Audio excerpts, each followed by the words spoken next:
Assalamualaikum warahmatullahi wabarakatuh. Alhamdulillah kita bisa berjumpa kembali walaupun masih pembelajaran online ya. Tapi semoga tetap semangat, tetap sehat ya. Dan mudah-mudahan ilmu yang kita pelajari di hari ini adalah ilmu yang bermanfaat. Selamat menempuh pembelajaran di semester genap. Semoga sukses. Di kesempatan ini, kompetisi dasar kita adalah menganalisis berbagai kemajuan yang dicapai umat Islam pada masa Khulafaur Rasyidin. Nah, nanti keterampilannya bisa menyusun peristiwa-peristiwa penting dari berbagai kemajuan yang dicapai umat Islam pada masa Khulafaur Rasyidin. Gimana? Sudah siap pembelajarannya? Sudah konsentrasi? Ya, kita awali dengan bacaan basmalah bersama-sama. Materi kita di kesempatan ini adalah tentang Khulafaur Rasyidin. Dan Khulafaur Rasyidin yang pertama yang akan kita bahas adalah Khalifah Abu Bakar As-Siddiq. Sebagai pengantar anak-anak, bahwa yang dinamakan Khulafaur Rasyidin itu bisa diambil dari kalimat khulafa dan ar-rasyidun ya. Khulafa itu maknanya para pengganti atau para pemimpin. Kalau satu orang namanya khalifah, kalau banyak lebih dari 3 namanya khulafa. Berarti khulafa maknanya adalah para pengganti atau para pemimpin. Sedangkan ar-rasyidin atau ar-rasyidun artinya yang mendapatkan petunjuk. Berarti kalau begitu makna khulafaur rasyidin berarti para pengganti atau para pemimpin yang mendapatkan petunjuk dari Allah Subhanahu wa taala. Nah, ini ya makna khulafaur rasyidin. Pertanyaan susulannya adalah, kemudian yang disebut dengan khulafaur rasyidin itu siapa saja? Nah, dalam sejarah Islam, khulafaur rasyidin ada 4. Yang pertama Abu Bakar, yang kedua Umar bin Khattab, yang ketiga Utsman bin Affan, dan yang keempat Ali bin Abi Thalib. Adapun sekarang akan kita bahas tentang Khalifah Abu Bakar As-Siddiq. Ada 2 bahasan besar sebenarnya ya ketika belajar Khulafaur Rasyidin. Pertama, kita harus memahami, menganalisis biografinya, di sejarah kehidupan beliau. Yang kedua, tentang usaha dan perjuangannya, atau juga mungkin disebut dengan prestasi ya. Nanti tambahan berikutnya adalah bagaimana kita bisa meneladani kehidupan dan kepemimpinan Khulafaur Rasyidin. Yuk kita mulai bahas tentang Abu Bakar As-Siddiq dari aspek biografinya. Nah, Abu Bakar As-Siddiq sebenarnya nama awalnya adalah Abdullah bin Abi Quhafah. Berarti namanya Abdullah, ayahnya adalah Abi Quhafah, maka beliau disebut dengan panggilan Abdullah bin Abi Quhafah. Adapun Abu Bakar As-Siddiq, nah kalau di dalam nama-nama orang-orang Arab ya, biasanya ada kunyah, kemudian ada laqab ya. Kunyah itu semacam panggilan Abu siapa gitu ya, itu namanya kunyah. Ini juga Abu Bakar. Kemudian ada laqab itu gelar yang di akhir biasanya. Berarti Abu Bakar itu kunyah, As-Siddiq itu laqab atau gelar. Nah, berarti kita cari dulu maknanya. Abu Bakar, Abu artinya bapak ya, Bakar. Nah, Bakar artinya dari kalimat bakr atau bikrun, itu maknanya cepat. Berarti Abu Bakar adalah orang atau bapak yang cepat. Cepat apa? Cepat masuk Islam. Adapun As-Siddiq maknanya adalah membenarkan. Membenarkan apa? Membenarkan peristiwa Isra wal Mi'raj Nabi Muhammad sallallahu alaihi wasallam. Nah, ini ya dari sejarah nama tentang Abu Bakar As-Siddiq. Nah, kemudian kalau kita melihat lagi, Abu Bakar As-Siddiq itu merupakan salah satu dari sekian deret orang yang masuk ke dalam kelompok As-Sabiqunal Awwalun. As-Sabiq adalah orang-orang yang cepat, juga maknanya Al-Awwalun awal. Berarti As-Sabiqunal Awwalun adalah orang-orang yang atau kelompok orang yang paling cepat atau generasi pertama masuk Islam. Jadi Abu Bakar masuk ya ke dalam as-sabiqunal awalun, bahkan Abu Bakar itu adalah sahabat pertama yang masuk Islam. Kemudian yang perlu kita kaji lagi, yang perlu kita analisis lagi adalah anak-anak sekalian, berkaitan dengan kepemimpinan Abu Bakar. Tentu kita bertanya nih, kenapa yang dipilih adalah Abu Bakar? Kenapa yang dipilih bukan orang lain? Apa yang melatar belakanginya? Bagaimana sejarahnya? Nah, mari kita bahas lagi. Jadi setelah Nabi Muhammad SAW wafat, Abu Bakar dibaiat menjadi khalifah.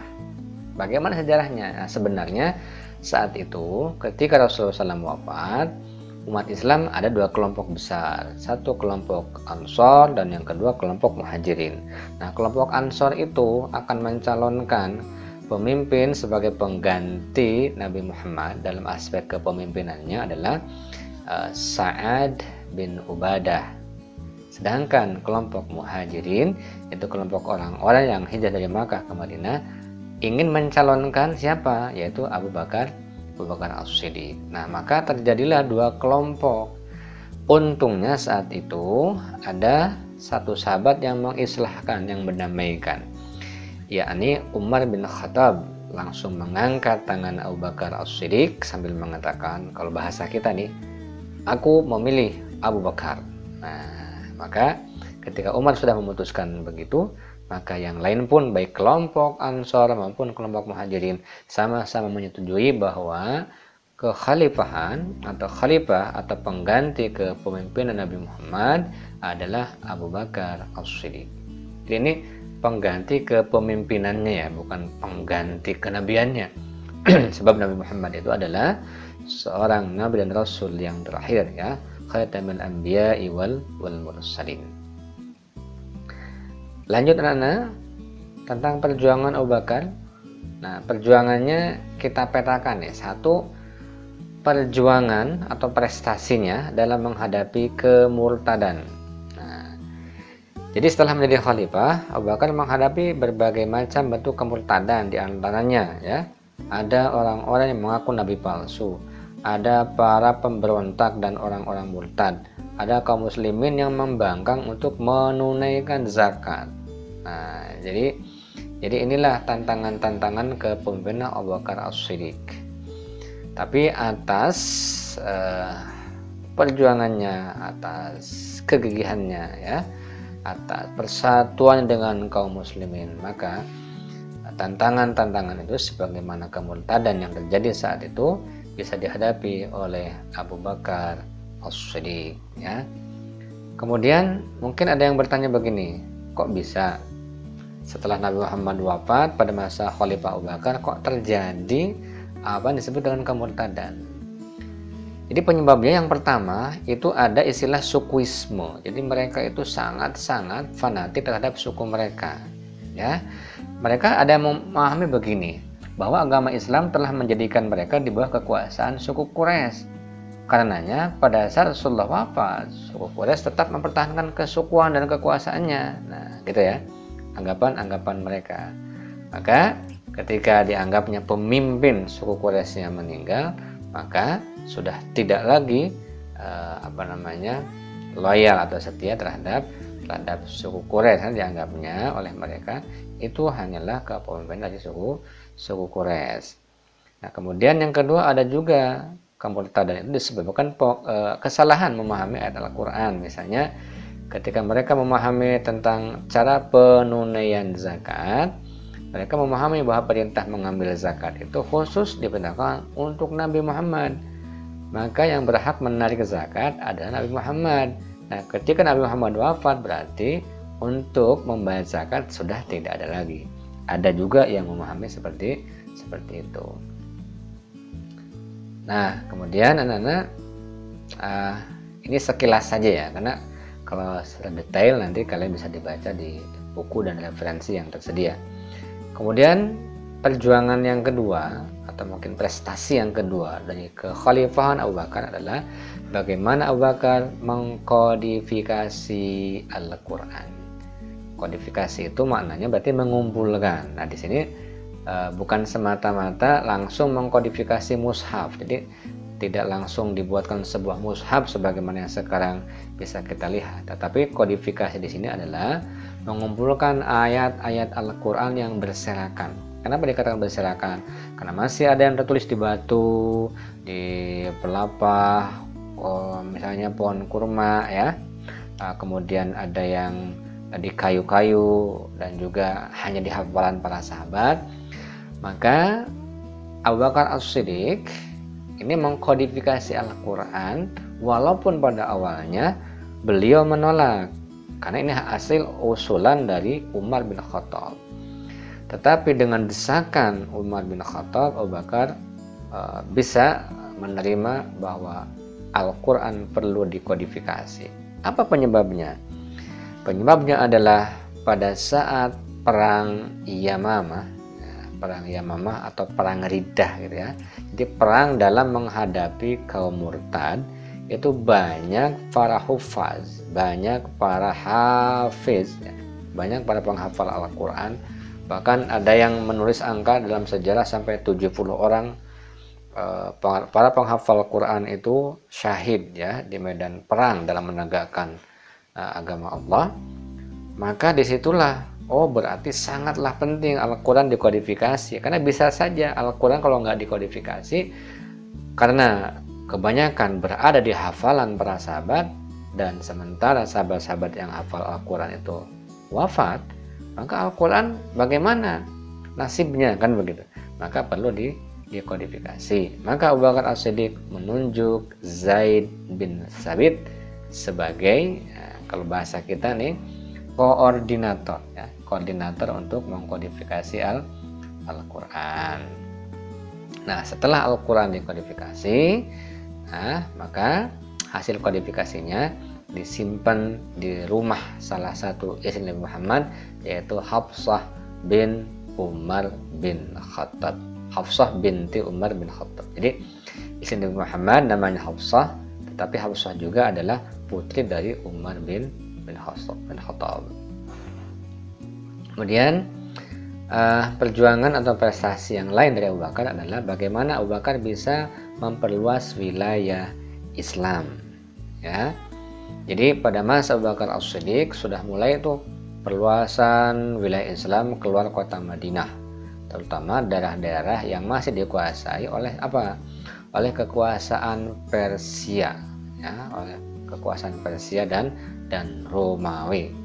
Jadi dalam sejarah ekspedisi pertama misalnya yang dipimpin oleh Khalid bin Walid ke Irak, dikenal juga dengan istilahnya Dzatis Salasil. Jadi semacam peperangan Dzatis Salasil. Jadi peperangan yang memiliki atau memakai rantai. Karena pasukan Persia saat itu ya, itu pasukan Persia diikat kakinya menggunakan rantai. Untuk apa? Supaya mereka tidak melarikan diri dari peperangan. Nah, sampai segitunya. Maka dikenal dengan peperangan Dzatis Salasil. Nah, umat Islam saat itu dipimpin oleh Khalid bin Walid. Baik, hanya sekilas perluasan wilayah. Kemudian yang terakhir, bagaimana keteladanan dari Khalifah Abu Bakar. Nah, anak-anak sekalian, Abu Bakar ini seorang sahabat Nabi Muhammad yang memiliki sifat-sifat terpuji ya, yang dapat diteladani. Di antaranya, satu, punya keimanan yang kuat. Nah, apa indikatornya keimanan yang kuat? Dia kan adalah sahabat yang pertama yang masuk Islam. Berarti keimanannya sangatlah logis, masuk akal. Kalau keimanannya memang sangat kuat sejak awal. Bahkan yang pertama kali mengimani peristiwa Isra wal Mi'raj ya, walaupun secara nalar, secara logika saat itu Isra wal Mi'raj di luar logika. Bahkan ada yang menganggap orang-orang Quraisy ya, orang-orang Quraisy, kafir Quraisy ada yang menganggap Nabi Muhammad itu orang gila karena bercerita tentang Isra wal Mi'raj yang tidak masuk akal. Tapi Abu Bakar As-Siddiq adalah langsung dia mengatakan, kalau itu keluar dari ucapan Nabi Muhammad, maka aku percaya. maka diberilah gelar As-Siddiq. Kemudian Abu Bakar juga memiliki sifat amanah dan jujur, ya, sangat-sangat amanah dan juga jujur.